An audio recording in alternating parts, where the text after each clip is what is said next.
Hey guys, Josh here, and in this video I'll be sharing with you 12 beginner mistakes you should avoid in Echoes of the Plum Grove.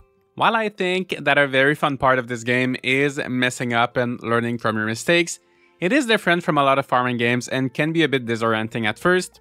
So if you're looking for a little bit of guidance, I hope you can learn a few useful tricks from this video. Let's start with something seemingly simple but which should really not be overlooked. Do not forget to shake trees and bushes. Each tree around the island can be shaken twice a day for 2 pieces of wood, and some of the bushes will give you sticks, leaves, or even sometimes more valuable items such as elderberries. The best way to make money in this game at the beginning is with wood, as each piece sells for 10 coins. That might not sound like a lot, and yes, you will need a ton of wood for crafting, so it is important to save some of it, but I found that I was able to get 58 pieces of wood in one morning by shaking all of the trees on the island. This means that by spending a bit of time doing this every day, one could make over 12,000 coins in just 1 month. This should easily cover most of your regular expenses such as taxes, tool repairs, seeds, and much more. After you've progressed a bit in the game, you will find that processed products will sell for quite a bit more, but until you have a good amount of drying racks and preservative jars, you will most likely be eating all the food you make, so it might be easier to rely on wood for income. In addition to wood, don't forget to have a look around the lighthouse for lavender during summer, and in front of the Whitfield Manor for roses in summer and rose hips in winter, which can all be sold for a good amount of money. But that leads me to a mistake I did often at the beginning, and that was mindlessly harvesting everything as soon as I saw it. I am used to hoarding in farming games, I think we're all conditioned to do it, but one thing to remember with Echoes of the Plum Grove is that unless you turn the item decay setting off, most food and products will lose their quality over time, meaning that if they had a gold or a silver star, they will downgrade, and once they have a bronze star, it's then only a matter of days before they turn into rot. However, this decaying process does not start as long as a product is in the soil, a bush, or a tree. On trees and bushes, 1 new fruit will appear every day until it reaches the maximum capacity of 5. So if you're not planning on using or selling these fruits right away, and there is still room for more to grow the next day, it's often a good idea to wait before harvesting. This also applies to crops that are grown on your farm. For example, I grow a lot of wheat, but I only have 1 flour mill.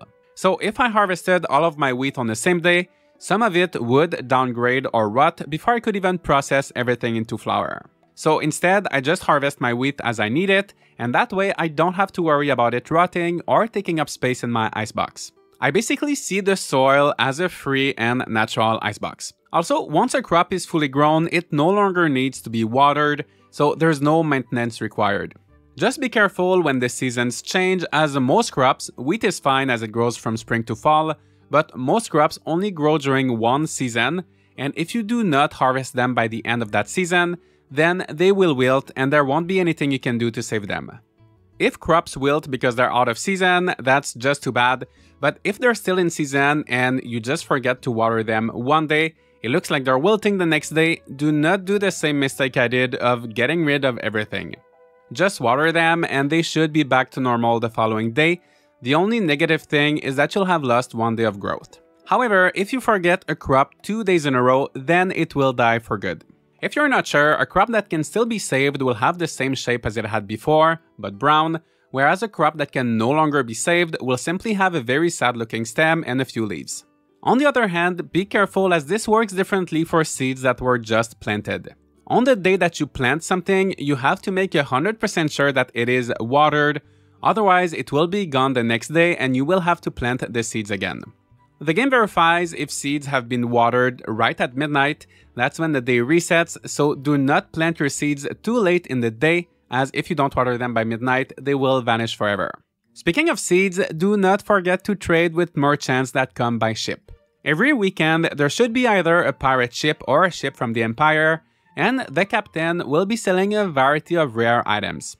I would recommend getting seeds as they'll often have, for example, pineapple seeds, which you cannot buy from local merchants. Pineapples sell for a lot, they only grow in spring, but they are worth the investment, so make sure to grab the seeds as you see them, no matter the season you're in, especially as they only sell them a few at a time. They also sometimes sell paint, which is needed for house upgrades. You will need 5 for the first upgrade and 10 for the second one. Paint is quite expensive, and just like seeds, quantities are limited, so I would recommend trying to stock up on it whenever you can, so that when you're ready to upgrade your house, you don't have to wait weeks and weeks for paint. Not specific to the traveling merchants, but on a similar note, I would recommend getting nails and iron bars from the blacksmith whenever you can, as you will be needing a lot of those for so many different things. Merchants all have a limited stock that changes daily in this game, so a very good habit to have is to check them regularly and accumulate stuff slowly. I know it's different from a lot of farming games where it's better to make everything by yourself, but in Echoes of the Plum Grove, which is meant to be played over multiple generations, it takes a long time before you can craft your own stuff, so don't be afraid to buy things from merchants, they're there for a reason. When there are visitors on the island, be careful as some of them might be carrying contagious illnesses. Ideally, try not to talk or even get anywhere close to anyone who looks sick, but no matter how hard you try, you'll most likely get sick at one point. One thing I neglected doing for too long and that could help you remaining healthy is inoculation.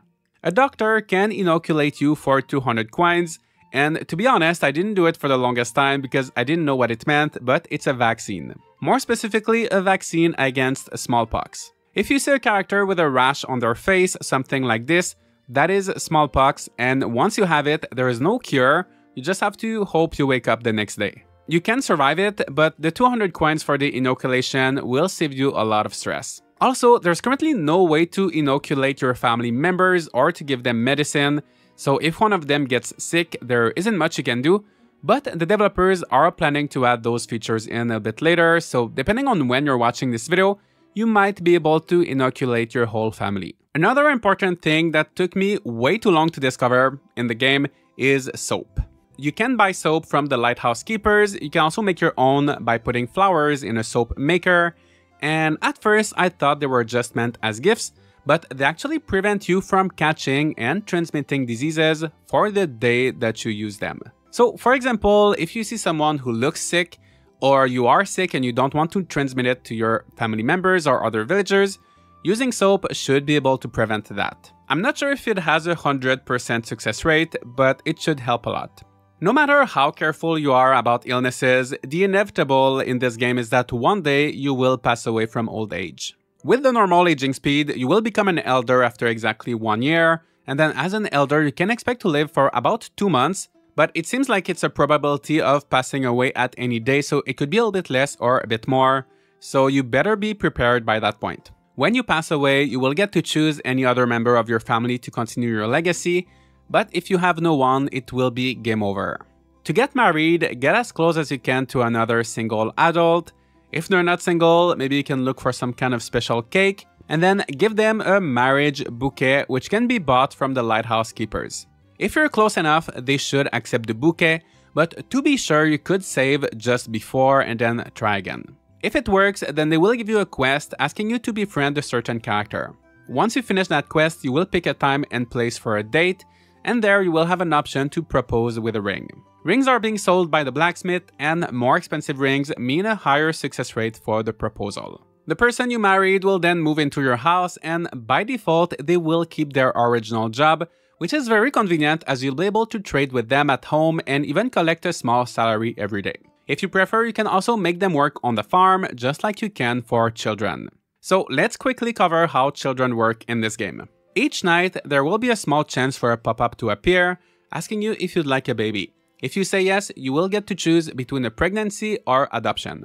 The baby should arrive a few days later and will stay in the crib for a few more. Once they reach the child stage, you'll be able to either send them to school to learn a few skills, make them become an apprentice for a specific career by talking to other shopkeepers, or have them help you on the farm.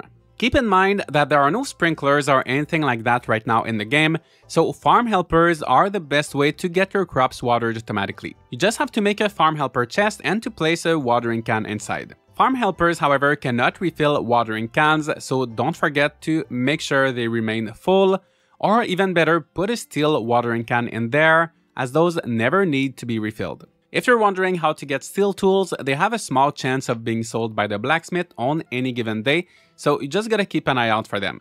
You can also select specific tasks for your farm helpers to do, so by default, they will do everything, but if you want them to water but not harvest, that is something you can choose. If you fail to get married or to have a child, another way to save your legacy is by adopting. To do this, you'll have to buy adoption papers from the mayor, and then if a child becomes an orphan, an option to adopt them will appear, but they will only accept if your friendship is high enough. You never know what can happen in this game, so that's why it is important to not neglect your relationships. In a lot of farming games, friends don't matter much, but in Echoes of the Plum Grove, they are crucial, as not only can you adopt kids, but friends will regularly give you gifts either as you talk to them or by mail. Most gifts a villager will send you will be linked to their profession. For example, a carpenter might give you some furniture, a blacksmith will give you tools, and a doctor might give you some valuable medicine.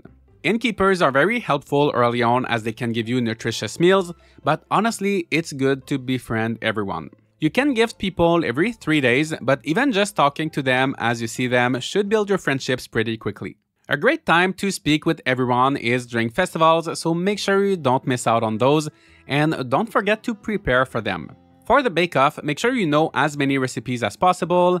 The ingredients will be provided, so you don't have to worry about that. For the crafting contest, make sure you have plenty of crafting materials at home. And for the fishing contest, try to go with either something better than the simple fishing rod or go with 2 simple fishing rods. The reason is you will be fishing all day, and the first time I entered, by noon my rod was broken and I couldn't find the person selling them, so I could no longer fish and I lost the competition. Also, make sure you arrive at festivals on time as they do start on time, and if you're late, you will have less time to participate and possibly win. If you do well enough in the fishing contest, you will get 500 coins, but also some special fish coins that can be used to purchase the rainbow fishing rod, and that one is extremely durable, better than any other fishing rod you could buy, so if you can get it in the first year, it will come in handy, especially for winter. During that last month of the year, there isn't much to do, and fishing is then a great way to get food or to pass the time. Dried or pickled fish as well as persimmons should be enough to keep you alive, but you'll make things a lot easier for yourself with an ice box. There is both a small and a large one, and you will get the blueprints by either leveling up your farming skill or by completing quests for villagers. The small ice box can contain up to 10 items, while the large one can contain up to 20, but is also more difficult to craft. Whichever you choose, it will be extremely handy to have one before the first winter, as they completely stop the food decaying process as long as they have ice in them. So you could fill your icebox with things like the berries you find everywhere in autumn, and then make a ton of jam all winter long. Of course, don't forget to put ice in it regularly. You can get 2 blocks of ice per day from the icebox that's in town, and if I have enough space, I usually like to keep 1 spare in my icebox just in case. Ice does rot after just 1 day, so you can't keep it in your inventory, but you can use this to your advantage. Putting rot in a compost bin will slowly turn it into fertilizer, which can be applied on seeds to make them grow into higher quality crops. So let's say if you manage all of your food perfectly and you never get any rot, ice can then be a great way to get some. For more storage, you could also upgrade your house to the salt box house, which comes with a cellar letting you store up to 8 items without even needing ice. If you would like a bit more food or money in winter, one extra thing you can do is grow persimmon, which is the only fruit you can harvest on your farm during this season. There's only one little catch, and it's that trees do not grow in winter, so you'll have to find persimmon seeds, and you have to plant them on the 6th of fall at the very latest, as they take 15 days to grow. If they're not fully grown by the 1st of winter, they will not die, nothing bad will happen. You'll just have to wait until spring for them to continue growing, and they won't make fruits until the following winter. My last tip is a small one, but it took me about 40 hours of playing before I found out, and it's such a convenient time saver. You do not have to pay your taxes in person.